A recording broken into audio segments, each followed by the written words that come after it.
Bonjour, compte rendu de partie de jeu de rôle aujourd'hui avec la 13e séance de The Great Northwest pour Deadlands Reloaded. Donc comme d'habitude vous trouverez toutes les séances précédentes et les enregistrements également sur le blog et sur la chaîne YouTube du blog. Les inspirations essentielles se trouvent dans la campagne Stone Cold Dead encore un peu, mais surtout le scénario Coffin Rock, dans tous les cas retravaillé de manière plus personnelle. La séance d'aujourd'hui est un peu particulière parce qu'une nouvelle joueuse rejoint la partie qui incarne Lozen, une chamane apache. Sinon, tous les joueurs habituels étaient présents qui incarnaient Béatrice Trixie Myers, la Huckster, Danny Lachoppe, le bagarreur, Nicolas D. Wolfhound alias Trinité, le faux prêtre mais vrai pistolero, et enfin Warren D. Weddington, dit Doc Ock, le savant fou. Donc encore une fois, voilà, vous pourrez trouver l'enregistrement de la séance dans une vidéo séparée. Nicolas, qui ne porte pas exactement les Indiens dans son cœur, du fait du souvenir traumatisant de sa rencontre avec la Tempête Rouge, a préféré rester seul dans la planque de Jeff Liston plutôt que de suivre les autres PJ en quête de la tribu des Red Suns. Il a le sentiment qu'il se passe quelque chose dehors, et a vu une sorte de poussière rouge pénétrer à l'intérieur de la cabane en passant sous la porte. Il se met au fond de la pièce, mais il y a trop d'ouvertures.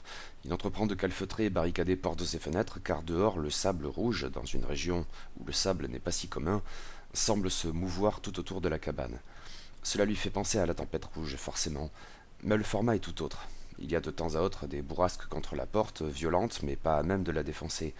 Là encore rien à voir avec la créature qui avait ravagé l'orphelinat où Nicolas avait été élevé.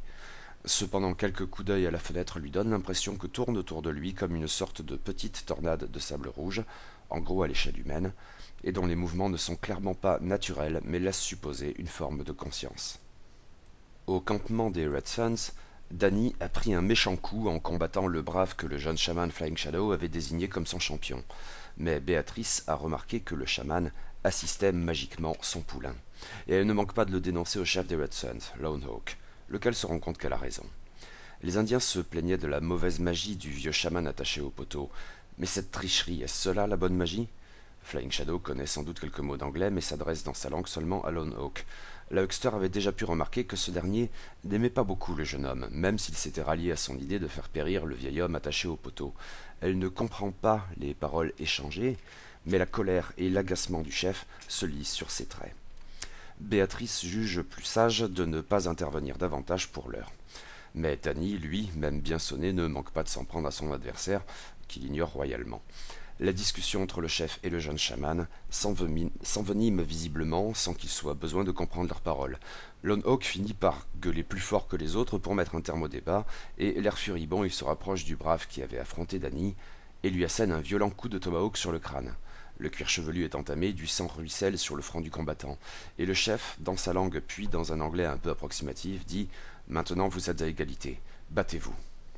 Le brave est toujours secoué, mais Danny n'attend pas qu'il se remette. Il se jette sur son adversaire et, d'un coup précis de son gourdin, l'assomme pour le compte. Flying Shadow est furieux, les autres membres de la tribu, plus indécis. La situation a été totalement renversée en très peu de temps.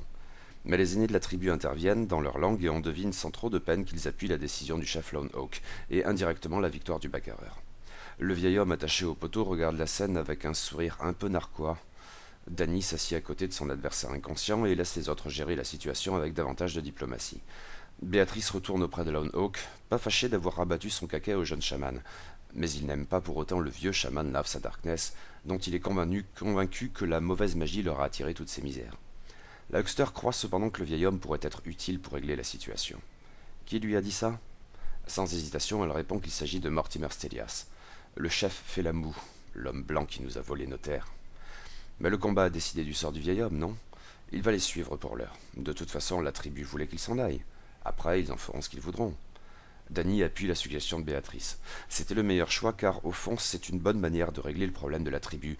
Lone Hawk le sait bien, et les événements récents ont révélé au chef lui-même que ses sentiments sur la question étaient bien plus partagés qu'il ne se l'avouait. Qu'il parte avec lui, et qu'il reste à distance. Béatrice le remercie, en suggérant de garder les mains du vieux chaman attachées car elle non plus ne lui fait pas confiance.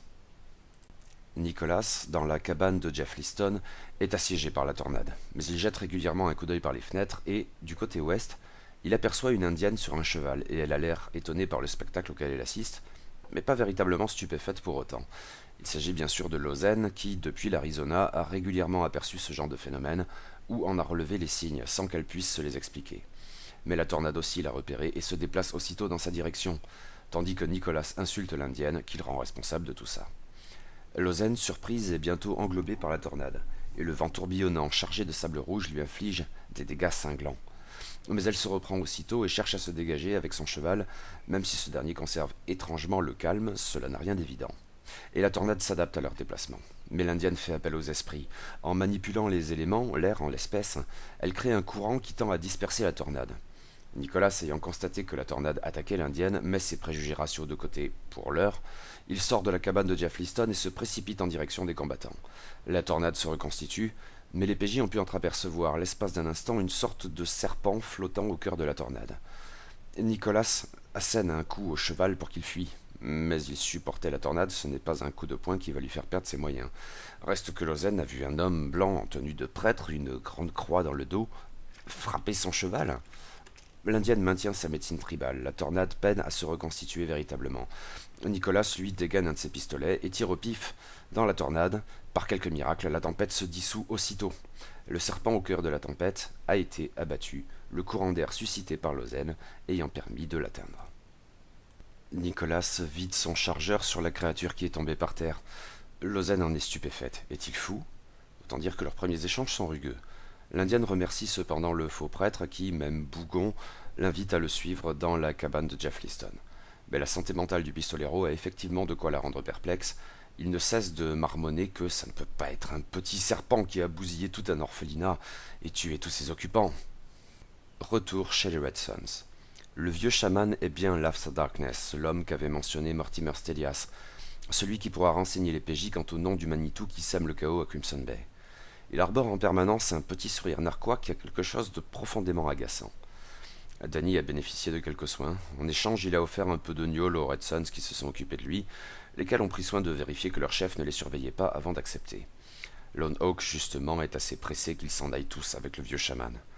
Danny remercie aussi Liston qui les a conduits ici, mais il est bien temps de retourner à la cabane pour retrouver Nicolas. Le trappeur ne les accompagnera pas au-delà. Béatrice, avant de partir, prend Laughs Darkness entre quatre yeux. Il parle très bien l'anglais. Peuvent-ils lui faire confiance pour qu'il ne s'enfuit pas dès qu'ils auront le dos tourné? Je vous ai appelé, c'est pas pour vous fausser compagnie.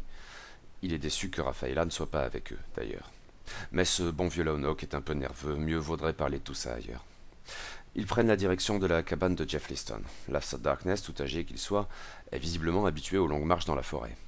Danny lui demande pourquoi il a contacté Rafaela. Des facultés et de la morale, c'est très rare de trouver les deux ensemble. Le chaman sait qu'ils ont vu Mortimer Stelias, ça se lit sur leurs traits. Ils travaillent ensemble d'une certaine manière. Le chaman emprunte le mauvais whisky de Danny, il boit au goulot et en quantité, avec un plaisir visible. Dans la cabane, Nicolas s'est toujours prostré, répétant sans cesse « C'était pas un serpent, c'était pas un serpent !» Mais Lausanne a bien identifié le même phénomène qu'elle avait régulièrement croisé depuis l'Arizona. Ce n'est pas quelque chose de chamanique, c'est une manifestation des Manitou. Nicolas la soupçonne toujours d'y être pour quelque chose, elle ou ceux de son peuple. Les dénégations de Lausanne n'y changent rien. Elle sait qu'elle a contribué à disperser la tornade par ailleurs, mais le faux prêtre ne semble pas s'en rendre compte, ou du moins refuse-t-il de l'admettre. Les autres PJ reviennent à ce moment-là, et ont donc la surprise de trouver Lausanne aux côtés de Nicolas. Béatrice et Danny sont très narquois à l'encontre du faux prêtre. Pour quelqu'un qui ne voulait pas avoir affaire aux Indiens, Laughs Darkness aussitôt salue Lausanne dans son dialecte apache qui n'a absolument rien à voir avec les langues de la région. Elle lui retourne ses salutations et se présente à tous les nouveaux venus. Mais le vieux chaman ne s'y arrête pas. Il passe la main sous le lit de Jeff Liston et en sort 3 bouteilles de mauvais whisky qu'il pose sur la table de sa propre autorité. Il en débouche une et en prend aussitôt une énorme goulée. Le trappeur est stupéfait mais n'ose rien dire. Danny semble redouter qu'il engloutisse tout, mais le chaman le rassure. Liston planque plein de bouteilles ici, et je sais où, alors on a de quoi devenir. Liston est interdit. Le chaman n'était jamais venu ici. Nicolas s'empare d'une autre bouteille et boit en grommelant. Danny demande au trappeur s'il n'y aurait pas quelque chose à manger, mais c'est Laughs Darkness qui répond. Ce coffre et ce tonneau, plein de viande séchée, plutôt bonne. Oh ouais, attrapez-moi un peu de ce tabac dans le tiroir là, j'ai besoin de fumer. Danny est très gêné par cette désinvolture, mais Liston se contente de hocher la tête, au point où ils en sont. Mais au fil de la discussion, Béatrice comprend vite que Lausanne, qui arrive tout juste, n'est absolument pas au courant de la situation dans la région. Elle n'a pas croisé un seul mort-vivant. Non, seulement ces tornades de sable rouge. À la mention de ce phénomène, tout le monde se retourne vers Nicolas, qui se contente de boire. Et il est venu en aide à une indienne. Eh bien oui, et elle le remercie publiquement cette fois. Mais elle ne comprend pas bien ce qui se passe ici, et ce que l'After Darkness a à faire avec ces blancs. Mais on lui explique la situation. Et le vieux chaman, après avoir lâché un énorme rot, veut bien qu'on discute de son rôle dans tout ça. Oui, plusieurs pouvoirs s'affrontent ici, ou du moins c'est ce qu'il croit, car ils sont en fait tous au service du Manitou sans le savoir. Le vrai combat oppose les Manitou et les esprits de la nature, comme toujours. Qui ça? L'esprit de la nature, c'est Tachene, celui qui protégeait le coin. L'After Darkness est un vieux chaman, il avait un lien direct avec Tachene. Mais les choses ont mal tourné. Un Manitou, bien sûr, qui a trouvé des sbires pour terrifier la région et se nourrir de cette peur. Le vieux chaman se tourne vers sa consoeur Lozen. Elle voyage auprès des diverses tribus de son peuple. Il y en a un autre qui le fait, comme elle le sait très bien. Oui, ce voyageur est passé ici bien avant elle. Il a séduit Greybeard, celui que pendant des années j'avais cru être mon loyal et fidèle apprenti. Celui pourtant qui a monté une cabale pour faire bannir l'After Darkness il y a de cela une quinzaine d'années. Il a fait bien pire. Il a trouvé comment asservir Tachene à la volonté du Manitou, qui a fait usage de ses pouvoirs pour ravager la région. Et accessoirement, il a rompu le lien entre l'After Darkness et Tachene. Le chaman, depuis, a perdu l'essentiel de ses pouvoirs. Danny et Béatrice ne s'intéressent pas plus que ça à ces vieilles histoires. La Huckster, à vrai dire, se moque aussi de Crimson Bay, elle veut seulement sauver Raffi. Ce qui convient très bien au chaman. Il devrait pouvoir trouver un terrain d'entente de toute façon. Certes, il a davantage d'ambition, faire le bien, ce genre de choses. Bah, peu importe. La première étape, de toute façon, c'est de lui rendre ses pouvoirs. Pour cela, il faut libérer Tachene. Après, il faudra s'en prendre aux serviteurs du Manitou et au Manitou lui-même. Ce qui ne se fera pas en claquant des doigts. Tout le secours nécessaire devra être engagé, et donc, d'abord, Tachene. Sa prison se trouve dans les montagnes, à un bon jour de marche d'ici. Danny manque s'étouffer en avalant du whisky. Le temps presse, à la blanchisserie, ils ne tiendront pas bien longtemps. Pas le choix. Il leur faut se rendre à San Lorenzo Point, une mine, ou une tentative de mine qui n'a pas fait long feu. Mais c'était quelque chose de bien différent à l'origine. La grotte sacrée où l'After Darkness conduisait ses rituels, avec Tachene. Danny se lève aussitôt et se met à préparer des affaires pour leur voyage. Il s'excuse auprès de Jeff Liston, il leur faut ponctionner ses réserves. Mais ça ne dérange pas le trappeur, qui boit les paroles du vieux chaman, en même temps que du mauvais whisky. L'After Darkness se lève enfin, et après avoir lâché un énorme paix, alors, on y va? Les PJ, guidés par l'After Darkness, prennent la direction du sud-est, dans les montagnes, pas très loin des limites du Grand Labyrinthe, un peu au-delà de la ligne de la Iron Dragon entre Portland et Shanfan. Ils sont partis en milieu d'après-midi et marchent tant qu'ils ont de la lumière. Le cheval de Lausanne porte de l'équipement et, au moins dans un premier temps, un Nicolas complètement bourré. Mais ils sont bien contraints alors d'établir le campement pour la nuit. Mais Béatrice entend profiter de cet arrêt pour faire connaissance avec Lausanne. La Huckster, volubile, parvient à mettre la chamane en confiance, au point où elle ne rechigne guère à parler de ses sentiments pour l'homme qu'elle estime le plus au monde, son propre frère, Victorio. Il l'avait impliquée dans les combats de la tribu, et la soutenait dans tout ce qu'elle entreprenait. Mais lors d'une bataille, sur le point d'être capturé par les Blancs, il a préféré se suicider. Lausanne n'a jamais aimé personne comme Victorio. Béatrice est touchée par le récit de Lausanne et par sa confiance. Elle ne s'attendait certainement pas à ce que la chamane livre des choses aussi intimes.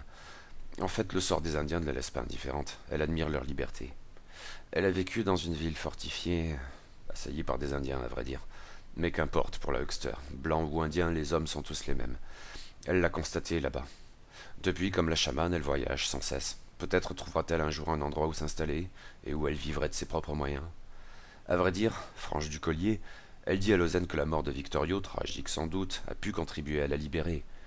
L'Indienne ressent surtout son manque, mais il est mort en héros, au service d'une noble cause. Bah, l'héroïsme et les nobles causes, très peu pour Béatrice, qui trouve ça stupide.